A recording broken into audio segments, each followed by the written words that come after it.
Hello, hello, hello. Doc Bryce here. How to control the progression of your chronic kidney disease. Before I continue, please share this live sa mga kilala po ninyo na mayroong problem sa creatinine, sa kidney, or kaya may protein ang kanilang ihi. Ayan. Share this. So, paano natin ma-prevent ang progression ng ating kidney disease? Okay. Kapag nalaman natin, uy, may protein ang ihi natin. Ko, may problem. Hop! Stop! If there's a protein, tingnan muna natin kung merong infection. Because infection causes protein in your urine. Another is if you are dehydrated, so pagka-dehydrated po tayo, there can also be protein in your urine. So, hindi naman kayo agad-agad mag-judge na, naku po, may kidney problem ako. Okay? Doing strenuous activity can also have that. But if meron na po tayong tumataas na creatinine, may protein ang ihi, anemia, nako, alamin na natin kung meron tayong diabetes or hypertension because this is the most common cause of chronic kidney disease. Okay. So sa lahat ng mga may diabetes or have family with diabetes, please control your sugar. Ito yung isang way that you can control the progression of your chronic kidney disease. Yung hindi lumalalang stages. Stage 1, 2, 3A, 3B, stage 4, and then stage 5. Yung stage 5, syempre, ano na yan? End stage renal disease. Okay? So, if you are diabetic, you need to control your sugar. Kasi, pagka pinabayaan natin na consistently mataas ang ating sugar, naku po, may damage yan, konting damage sa ating kidney. But if decades na hindi nakokontrol ang sugar ninyo, decades din na may mga malilit na damage. So, pagka pinagsama-sama nyo yan, napakalaking damage yan sa ating kidney. Okay? So, another thing is your hypertension. You need to control your blood pressure. Pag hindi natin na-control ang blood pressure, nada-damage din ang kidney natin. Okay. If may medication, kasi isang tulong yan eh. Ang medication will help control your sugar, control your blood pressure. But, kung hindi nyo babaguhin ang lifestyle niyo, mga healthy lives or mga food choices ninyo, kung hindi nyo aayusin, pansinin ninyo, bakit dumadami ang gamot ninyo sa sugar? Bakit dumadami ang gamot ninyo sa blood pressure? Okay? So, if dumadami ang mga gamot ninyo, ibig sabihin, hindi gumagaling, hindi nakokontrol ang inyong sugar, hindi rin nakokontrol ang inyong BP. Kasi, dapat nakontrol na siya. Kung hindi nakokontrol, malamang, yung mga kinakain ninyo ang nagkokos niyan. Okay? Lifestyle change. If you want to control your sugar, syempre, wag na tayong kumain ng mga sugar food, sugar drink. Doon sa mga diabetic yan. Okay? You need to control it. Alam ko, mahirap, no? Ang daling sabihin, mahirap gawin. Why? Because you are addicted to sugar. Addiction yan. So, paano nyo matatanggal ang addiction? Napakahirap. Okay? So, paano natin makokontrol? Kailangan natin ng tulong. So, if you have addiction to sugar, rehab. Paano ang rehab? Mag-enroll sa program so that you can stop the cravings.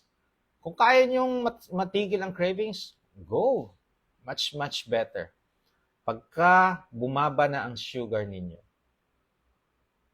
I'm sure magtatanggal tayo ng gamot. I'm sure yung mga doktor ninyo magtatanggal ng gamot. Kasi, what's the use of medication if your sugar is controlled? What's the use? Wala. Ang purpose ng mga medication is to control yung mataas natin. Pagka na-control na, pero syempre, pansinin ninyo, bakit hindi tinatanggal? Sinasabing forever na maintenance nyo yan. I know, naiintindihan ko bakit nila sinasabi yan. Dati, yan din ang sinasabi ko. Forever mo na yan. Pero nung natutunan ko ang lifestyle change, natutunan ko ang mag-low carb, alam niyo na ang aking ang nota. Okay? Hindi forever ang maintenance. If you can control your sugar, if you can control your blood pressure, definitely, magbabawas tayo ng medication. Kung imagine mo, ang sugar mo nag-70 na lang, 80 or 60, yung tatlong medication mo sa sugar, malamang, babawasan na, magiging 2 or 1. And we will observe. We still going to observe because sometimes, or more often na nag-cheat tayo. Okay? Nakakatikim ulit. Kaya, if you have a goal na umiwas sa CKD, hindi natin makuha ang complication na yan. If you have a goal na matanggal ang insulin, if you have a goal na matanggal ang mga oral meds, you will stick to this lifestyle, this low-carb lifestyle. Yes! Tapos pagka natanggal ang mga medication ninyo, you should stick to it pa rin. Be consistent. Kasi pagka bumalik kayo sa dati ninyong dati ninyong lifestyle, unhealthy choices of foods, no? Sedentary, babalik ang inyong disease, yung diabetes, or madadamage ulit ang ating kidney. Kaya nga, kung tinanggal na natin to, make it a lifestyle. Hindi to fad. Okay? Bakit magiging fad? Hindi yan uso-uso. Kasi, kung na-control ninyo ang sugar ninyo by doing this lifestyle, the low-carb lifestyle, fasting and active lifestyle, definitely, mag-i-improve ang health nyo and you will stay with this lifestyle. So, it is sustainable. Ang mga patients na nakilala ko, nakita ko, still following up every 3 months. Imagine mo, kanina, 80 years old. January lang kami nag-consult. CKD. Okay? Natutuwa siya from, I think, 385 ang creatinine niya. After 3 months, 270 ang kanyang creatinine. From 380 plus to 270 after 3 months. Aba, ang ganda ng improvement. Tapos sabi niya, Doc, ang sakit-sakit ng tuhod ko nung January, nag-wheelchair ako, nagtutungkod, hindi ako makaakyat ng hagdanan. Abay, naiyak. Ngayon, nakakaakyat na siya ng hagdanan, hindi na gumagamit ng tungkod. Hay, alam mo yung mga ganyang mga patients, talagang matutuwa ang mga physician, matutuwa ang mga doktor. Pagka mga doktor ninyo nakita ang mga changes, mga positive changes from you, Ano ang sasabihin nila? Continue. Continue your lifestyle. If it improves your health, your well-being, ipagpatuloy ninyo. Yan na ngayon naririnig kong bukang bibig nila. Okay? Kasi hindi natin makikita ang improvement of your health kung hindi mo gagawin. I know, very doubtful yung ginagawa natin. Low carb, fasting, active lifestyle. Very doubtful. Kahit ako nga, very doubtful ako nun eh. Doubtful because bakit mo tatanggalin ng carbs? Bakit mo tatanggalin ng rice, ang bread, ang pasta? Manghihina ako. Mahihilo. Kaya very negative yan sa ibang tao. More so sa mga health practitioner.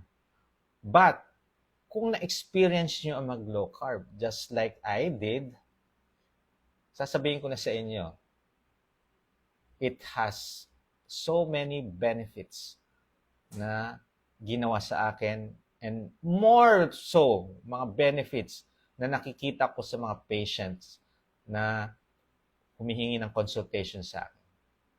Nakikita ko improvement, ang laki ng improvement. Imagine mo yung very depressed, no? Sabihin ka, may CKD. Masabihan lang na may CKD, very depressing na. Kasi thinking of that disease, alam nyo na kung ano yung patutunguhan mo. Okay?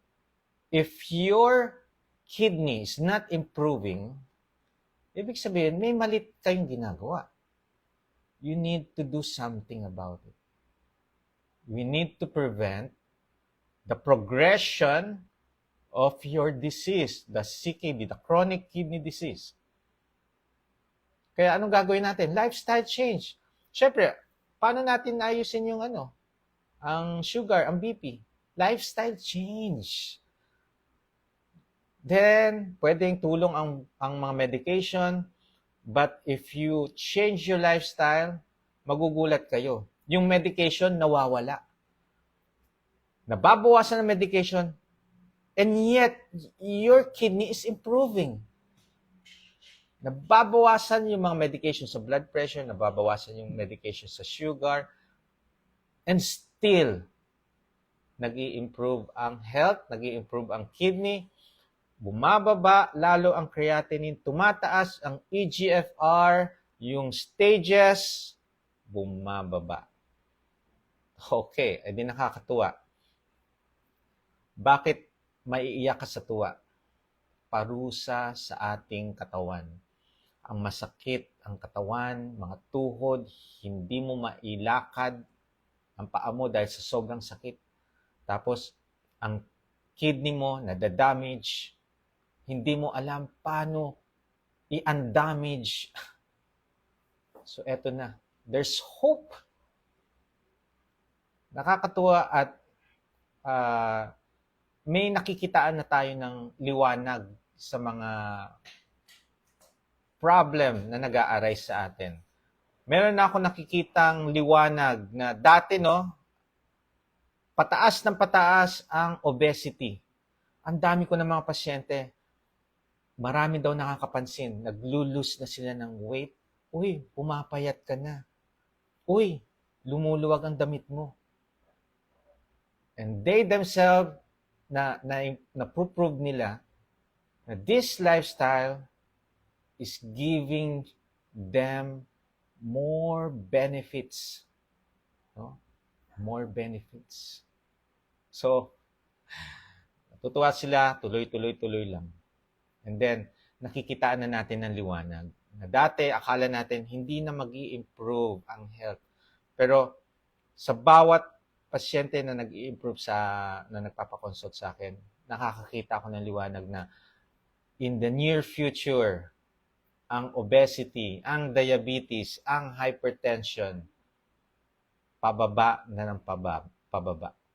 Ang ratio or ang percentage ng mga tao sa Pilipinas.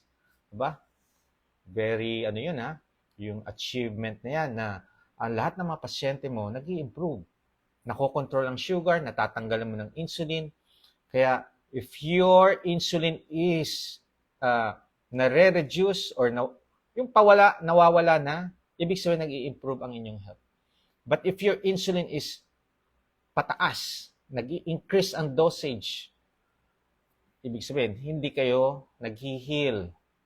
You better learn more about your illness, paano nyo ikokontrol yan. Mahirap sa umpisa, kahit sino man magsabi mag-low carb, sasabihin, ay, ang hirap yata yan. Because in our civilization, dito sa ating, dito sa Philippines, puro carbs. High carbs, rice. Hindi pwedeng walang rice. Hindi pwedeng walang mga carbohydrates. Kaya, na-amaze ako yesterday. Nako, thank you so much to those who attended. Napakarami nyo.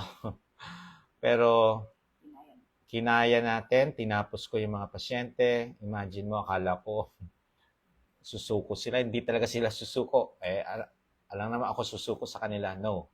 Tinapos natin yung mga patients and hopefully, nagkaroon sila ng idea or learning how to control the progression of their illnesses. Majority of them are CKD. At imagine mo, ngayon padami ng padami, ang gustong mag-low carb, mga newbie. Dumadami ang mga nagpapakonsulta sa akin na walang alam sa low carb. Bakit?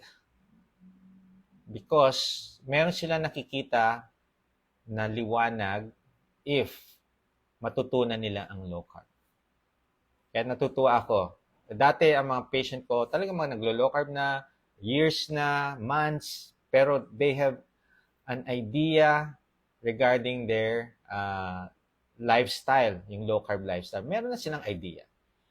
Kaya mas natutuwa ako ngayon dahil mas dumadami na ngayon ang mga walang idea sa low carb and yet they want to do low carb and they know na mag-i-improve ang kanilang health.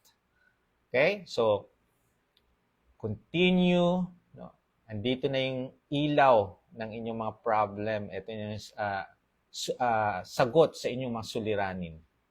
Kung nahihirapan kayo, baka ito na ang sagot dun sa inyong problem na mga sakit.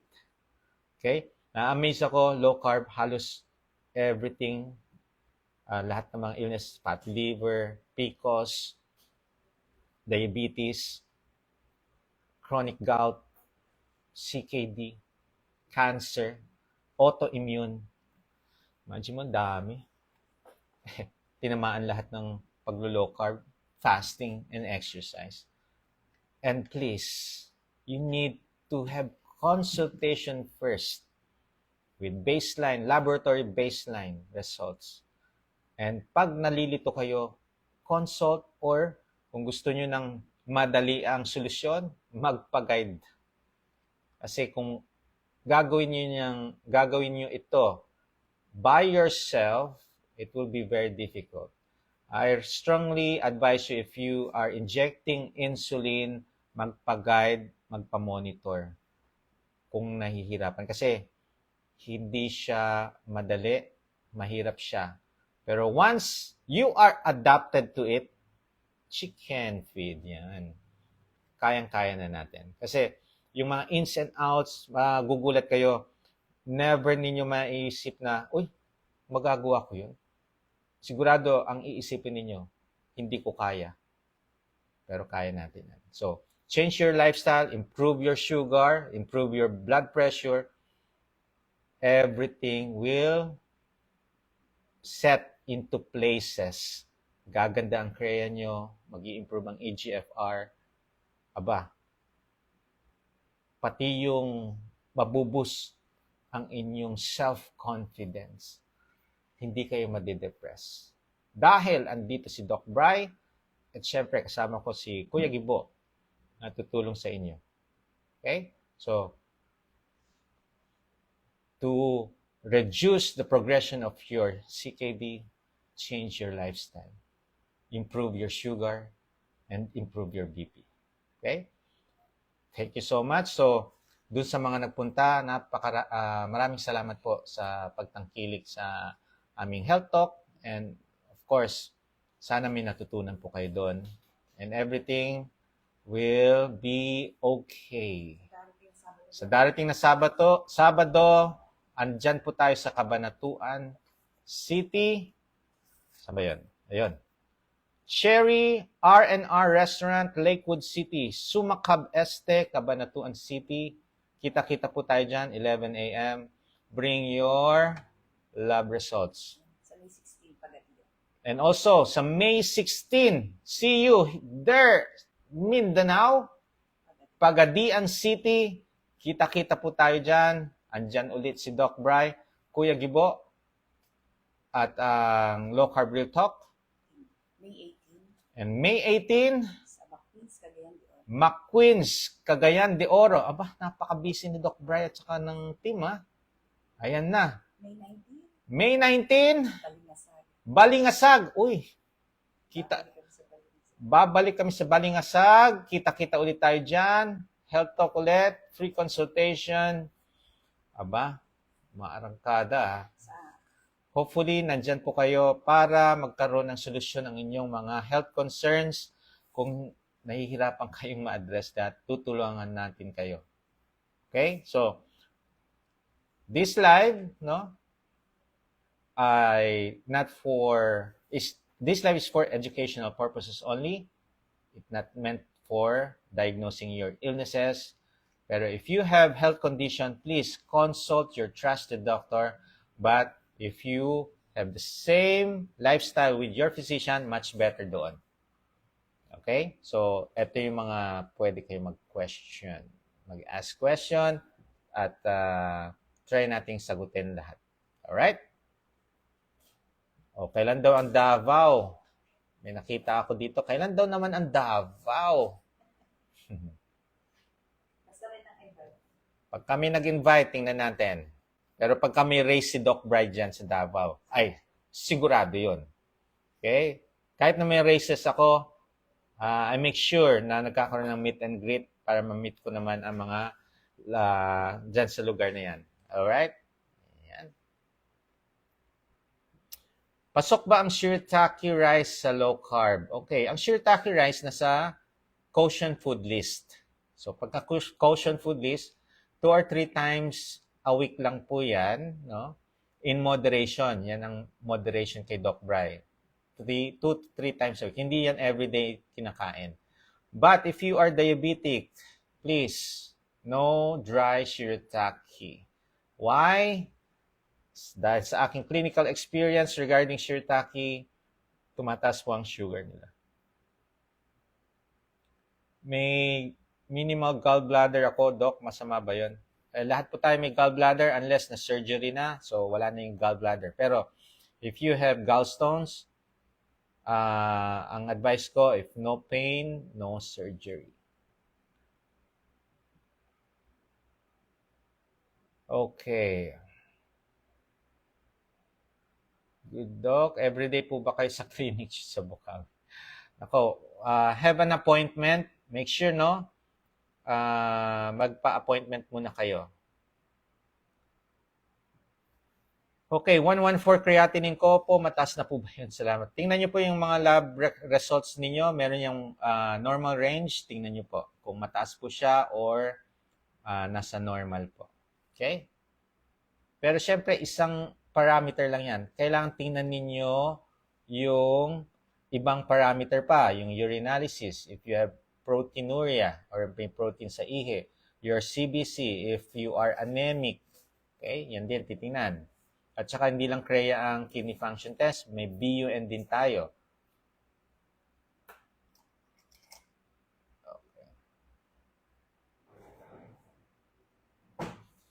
Okay.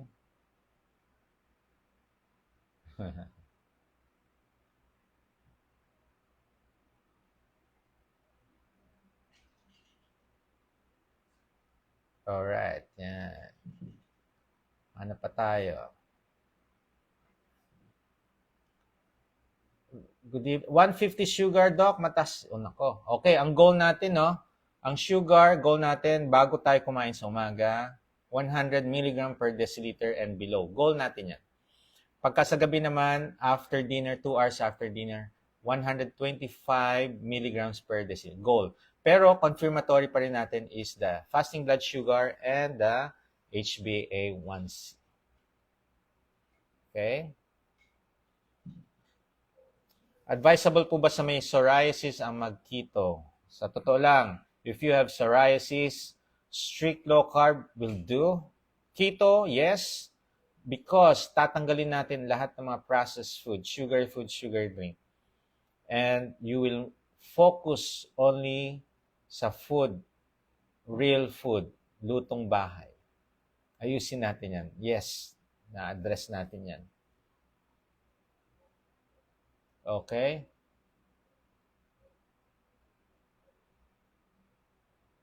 Okay, ako naman, di naman mataas ang cholesterol, pero ayaw ko na kumain ng karne. Puro na lang gulay at herbal prutas. Okay, it's your choice. Your health, your responsibility. So, you are still in charge or you are still the pilot of your health destiny.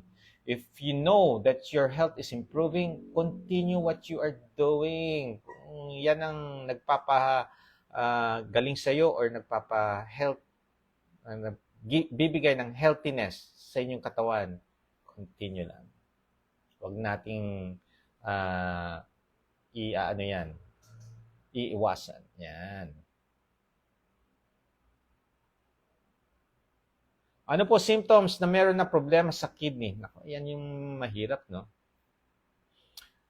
Kaya usually, kailangan natin mga routine na general check-up, may mga laboratory lipid profile, kidney function test, liver function test. Siyempre, yung sa diabetes, yung FBS and HbA1c, kailangan natin tingnan. Kasi, if may problem tayo sa kidney, common cause ng problem sa kidney will be diabetes and hypertension. Okay? Ang problem sa kidney na chronic kidney disease. Okay?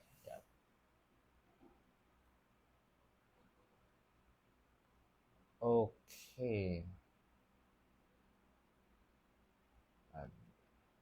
Doc, mataas po makapagpataas ng blood sugar ang rice. Yes. Pansinin ninyo, if you eat rice, tumataas talaga yung sugar ninyo. Kaya nga, mga low carb, hindi na kumakain ng rice. Ang problem, kumakain ng bread. Hindi yan low carb. Okay? If you are into low carb, mas better yung bread and pasta, iwasan na natin. Mas gusto ko pa nga mag-rice kaysa mag-bread kayo. Okay? Yung iba kasi, hindi na nag-rice, pero nagbre-bread. Okay? Pero much better, wala na ring rice. Okay? Same doc, 11 days, 120 sugar ko, 85 na lang. Wow, congratulations. Napakaganda nito, no? Kayo mismo makaka-experience niyan, yung pag-improve ng health when you do it. Kaya nga, if you are doubtful, di ba? Doubtful kayo do sa low carb, fasting, and exercise. Try to do it. If it doesn't work, well, yun na yun. Talagang X. Pero magulat kayo, if you have health condition, nag-low carb kayo, nag-fasting, nag-active lifestyle, and guided, or nagpa-consult. Kasi, if you consulted a physician that is doing yung lifestyle ninyo, mas magagabayan nila kayo na maayos. Kaya mag-i-improve pa lalo. Pero kung wala kayong consultation, nanood lang kayo ng ganito, pero natutuwa ako yung iba, ha? Without consultation. Pero nagpa-consult sila dahil gusto lang nila ma-verify kung tama na yung mga ginagawa. Nag-i-improve lahat. Kaya, continue lang tayo, ha? Yan, continue lang tayo.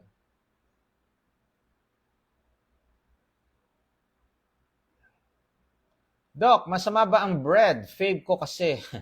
Yes, favorite ko rin yan dati. Well, if you are diabetic, If you have gout, GERD, yan ang ipapatanggal ko. If you have fatty liver, yan din ipapatanggal ko. Okay? So, sorry kung favorite, pero kung mag-improve naman ang health nyo, why not? Tanggalin natin. Okay, ano po magandang vitamins sa meron diabetes kasi lagi ako puyat, di maiwasan, lalo Ramadan po dito, need po talaga magpuyat. Okay. Yan yung tinatawag nating occupational hazard. If you have diabetes, bagsak ng immune system ninyo. So pagka palagi pa rin kayo nagpupuyat, lalong bumabagsak ang immune system ninyo. Okay? So, prioritize your health. Kung hindi, ay, nako, sana. Pag-pray natin na huwag tayo magkasakit. Okay? Usually, no, ang vitamins binibigay ko dun sa mga underweight. Ang vitamins binibigay ko kapag ang mga laboratory result nila ay, halimbawa, ang calcium, mababa, magbibigay ako supplement. If you are anemic, magbibigay ako ng iron supplement or ferrous sulfate. So, if not, normal weight, overweight, obese, I do not give supplement. Nagbibigay lang ako sa mga underweight. Okay? Pwede po ba mag-low carb ang may arrhythmia? Ako, isang sample yan, yung 12 years old kong patient noon. Regular heartbeat. Okay? Ang coach pa niya sa taekwondo ang nakapansin. Very, yung shortness of breath, nahihirapan yung bata compared sa mga ibang mga kasama niya sa taekwondo. So, nung nagpa-consult, irregular yung heartbeat, yung ECG is abnormal. Pinakinggan ko ang kanyang puso. Ako po, yung heartbeat, ang pangit. Hindi magandang heartbeat. So, inalam ko ang lifestyle. Junk, processed food, sugary food, sugar drink, ang kanyang main meal, main food, main nutrition. So, sabi ko sa mother, change your son's lifestyle. Tanggalin natin, puro home-cooked meal. Then, after 2 months, ulitin natin ang ECG, ulitin natin yung mga laboratories na. So, true enough, after 2 months, bumalik siya. Pinakinggan ko muna ang heartbeat. Wow! Ang ganda. Regular heartbeat. Sabi ko sa mother, kahit hindi ko pa nakikita ang ECG, normal na yan. Tiningnan ko na. So, tiningnan ko nga, normal ECG. So, by changing your lifestyle, you will improve even yung arrhythmia. Meron din ako isang patient, chest pain. Palaging puyat ng puyat. Kaka-chest pain. Nung hindi na nagpupuyat, nawala ang chest pain. Okay? Well, kung night shift, occupational hazard. Talagang mahirap. Mahirap kumita. Pero yan yung source of income nyo. Kaya mahirap baguhin. Okay? Paano, Doc, if 2 times ako maintenance ko sa high blood, paano umpisan ang low carb? Well, the usual, kahit may maintenance po kayo sa hypertension, you can still do low carb. Sa mga may maintenance sa sugar, make sure, ayusin muna natin yung mga maintenance niyo. Kasi yung iba mga medication, kailangan may pagkain. Okay? Lalo na sa mga nag-i-insulin. Kailangan nyo kumain dyan. Okay? 5.3 blood sugar, diabetic pa po ba? Okay. Paano natin malalaman kung diabetic kayo? Dito sa glucometer ninyo, pagka lumabas 200, diabetes. Pero dun sa FBS and HbA1c, confirmatory to, pagka 125 mg per deciliter ang FBS, ang HbA1c nyo naman is 6.5% pataas, diabetic na po yun. Usually, kung first time na ganyan ang result, lifestyle modification muna. Not medication. Lifestyle. Kasi, mag-i-improve yan by changing or not eating mga high carbs, processed, or sugar food. Pansin nyo, after 3 months, ang ganda na ng sugar nyo. Okay? Kaya yan. Ano ibig sabihin ng bilateral diffuse renal parenchymal disease? Meron kayong sakit sa kidney. Yun. So, kailangan natin yung mga laboratories pa. Okay? Okay, ano pa? How to lessen protein in urine. Been taking enalapril, normal blood chem, CREA, and KUB ultrasound. Okay, kakabanggit ko lang, no? Anong reason bakit may protein sa ihi? Infection. So, kung may infection, di antibiotic. Gamutin nyo for 1 week or 10 days. Depende yan. Pag hindi na-address ang UTI ninyo or infection sa ihi, magpa-urine culture and sensitivity nyo para malaman natin kung anong tamang antibiotic ang ibibigay sa iyo. Kasi minsan nagiging resistant tayo sa antibiotic. So, merong specific na gamot para dyan. Okay? Another thing that causes protein in your urine is dehydration. Doon sa mga atleta dyan, please, if you're going to have a training or a race, marathon, or mga endurance races, please do not forget to hydrate yourself. Napakadelikado niyan ng walang hydration. Kung hindi, magkakaroon kayo ng acute kidney injury, lalo na kung mainit na, kumakarera pa kayo. Magulat kayo, ma-heat stroke, or ayun na, umihi kayo ng dugo. So, ayan. So, dehydration can cause proteinuria. Okay? Strenuous activity, pwede rin. And kung normal naman ang blood chem, CREA, KUB ultrasound is normal, so baka naman dehydrated kayo. Or baka naman may infection. Okay? Doc, palagi masakit ang balakang. Ako.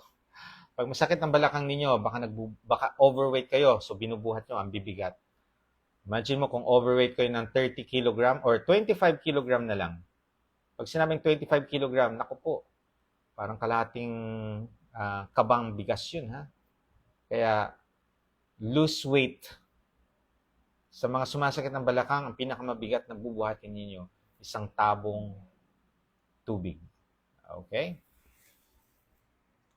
Okay, pag 240 cholesterol, I do not give lipid-lowering drugs. You can, kung anxiety kayo or mga kamag-anak nyo or yung family ninyo natatakot sa 240 na cholesterol, you can compromise. Yes.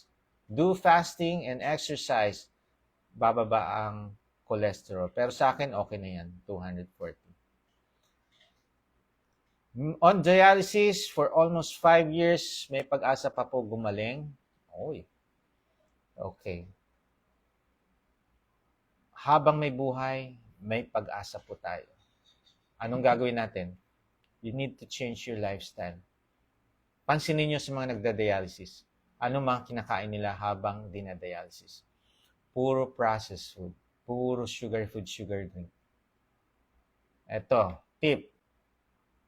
Pag bumagsak ang inyong sugar, hypogly, eat real foods. Wag sugary food. Wag sugary drink.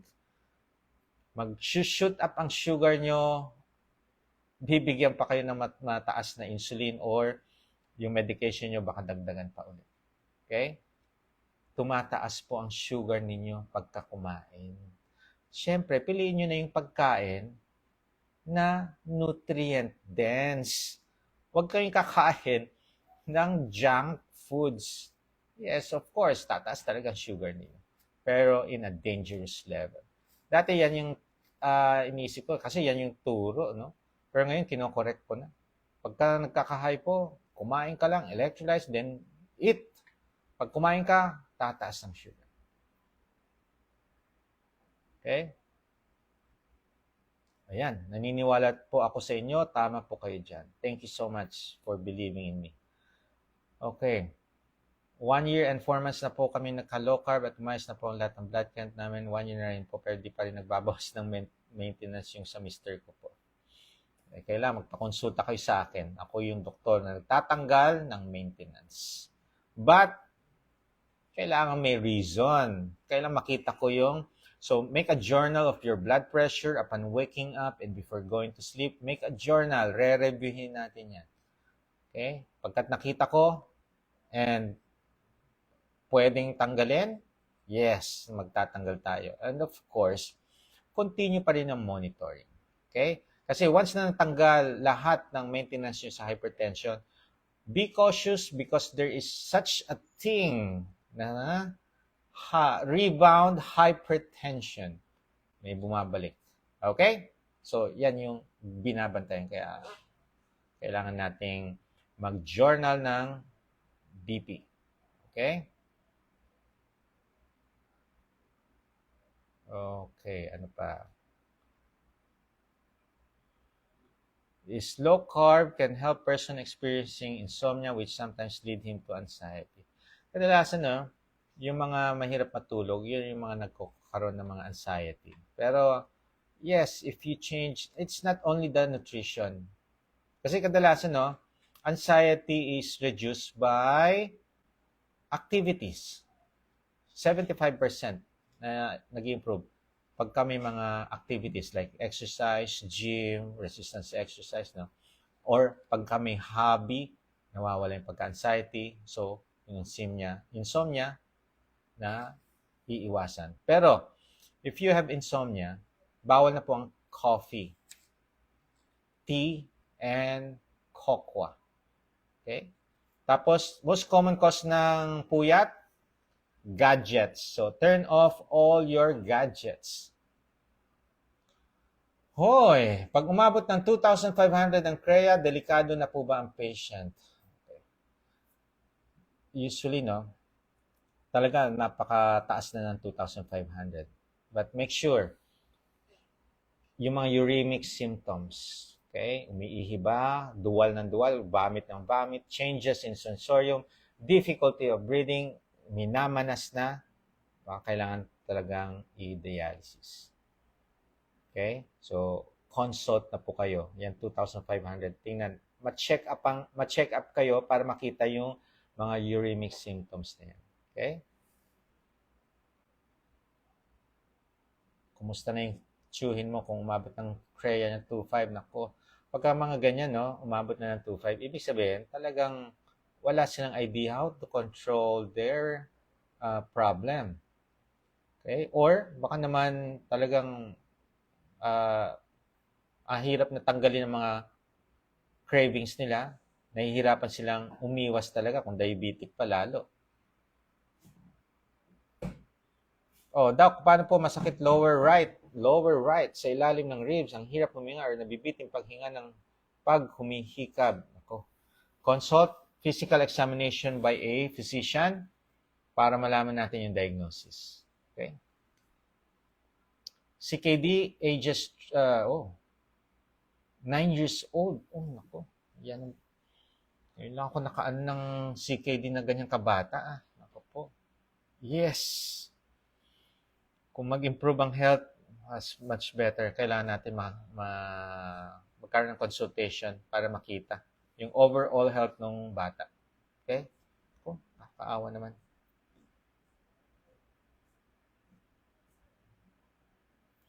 Peritoneal dialysis, okay. May dialysis po tayo, dalawa, no? Hemodialysis and peritoneal dialysis. Ang peritoneal dialysis, yung iba ginagawa sa bahay, pero much better to be done by a competent na individual, yung marunong dyan. Okay? So, yes, kung kailangan talagang dialysis, wala tayong magagawa. Pero, para ma-prevent or ma-decrease yung progression, ma-control yung progression ng CKD, change lifestyle. Ayusin natin. Okay?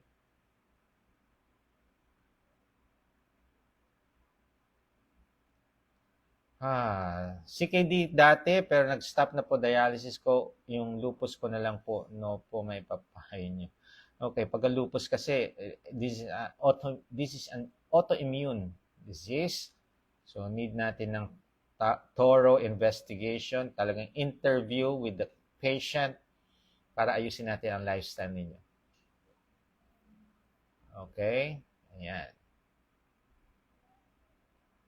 Okay.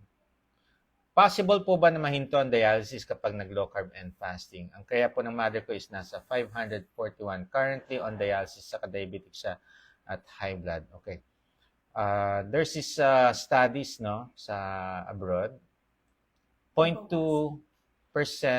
to 8% nakaka-recover sa dialysis. Okay?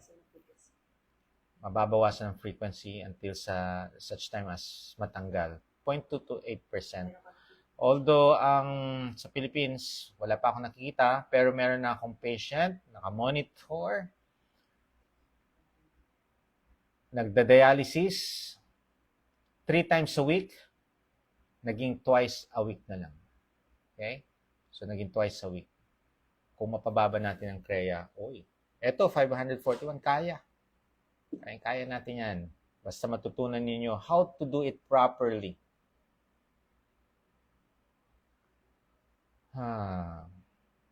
Okay? Naku po. Okay. Diagnosed staghorn calculi, tas neurogenic blood. Naku po. Try natin. Pero yung mga staghorn calculi, surgery talagang kailangan dyan. Kasi staghorn, may horn. Naka-hook na yan, nakatusok na. Kailangan talaga surgery.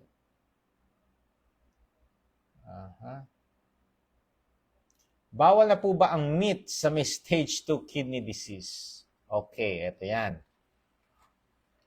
We will limit the protein. No? Pero hindi bawal. Meron pa rin, pero limited. Okay? We will compute that depending on your weight. Kaya talaga mabusisi ang CKD, ang chronic kidney disease. Talagang titimbangin ninyo ang meat ninyo, ang chicken, ang pork, ang fish. Okay? And syempre, i-correct natin yung hydration ninyo. Kasi kahit na makontrol ninyo ang protein requirement ninyo, pero dehydrated naman kayo, it will damage still your kidney. Kaya nga, kailangan natin ayusin ang lifestyle ninyo. Okay? Chew your food properly before swallowing. Eat when hungry. Stop when full. Okay? Oh, yes. Yes, dami namin umattend. Kami yung last doc. Nako, thank you. Kayo ba yung tatlong nahuli? 9:30 na tayo natapos. Wow. Hi. Parang naubos yung lakas ko nun, no? Nagising ako maaga ako nagising din eh. Kinabukasan mga 8. Nagising na ako. Nagpasyente muna ako. Tapos may clinic ulit. 9 a.m. clinic. No? Hanggang 5 p.m. Tapos mamaya, etong live ko, may patient ulit. Ay, nako. Talagang maraming gustong gumaling. Maraming gustong gumaling, pero hindi nila alam paano gagawin. Okay? So, we will deal with the root cause kasi kung symptoms ay tinatapalan lang natin ng band-aid, yung mga symptoms lang, yun yung inaayos natin. Your condition, your health condition will not improve. Kailangan yung root cause ang tirahin natin. Root cause ang ayusin natin. Ano bang root cause ng CKD ninyo? Diabetes, hypertension, autoimmune. We need to deal with that. Okay? Kung yun, doon kayo nag-focus, kaya yung iba, masyadong tinitingnan yung cholesterol. Ang tas-tas ng sugar. Tingnan nyo yung sugar nyo. Sugar is the most dangerous one na hindi nyo makontrol. Bakit ko sinabi yan? Complication na lang ng diabetes eh. May stroke ka. Kahit na normal ang BP mo, may diabetes ka, pwede ka ma-stroke. Pwede ka ma-attack sa puso. Kidney disease, dialysis, blindness.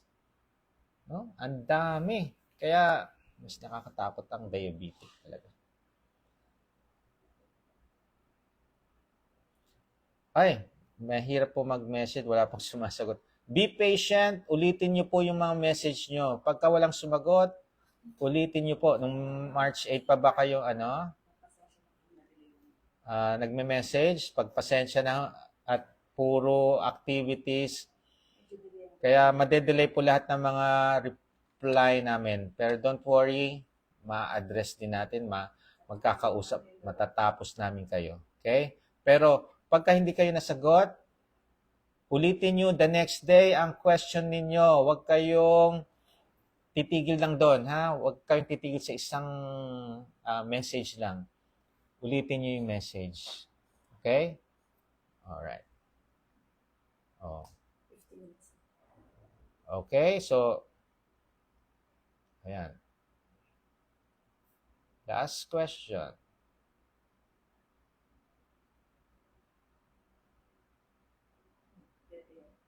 Ayun, wala na akong mga question. Sama. Doc, kasi ako may PKD, ang sabi ni Doc sa Singapore, wala daw gamot. Ano ba kaiba ng PKD at CKD? Okay. Ang kinaibahan ng PKD, no? Ang PKD is genetic, genes. Talagang wala tayong magagawa dyan. Pero, we can control the progression of your symptoms para ma-manage natin, wag lumala. Same lang as CKD. Kasi, ganun din eh. Yung CKD, kung hindi nyo alam how to control the progression, papunta rin kayo sa dialysis. PKD, papunta rin sa dialysis. As long as open-minded kayo. Okay? So, if you want to be the best version of yourself, you need to have right mindset, proper low-carb nutrition, doing fasting, having an active lifestyle. Adapt and you will evolve. Ingat kayo. God bless. Bye.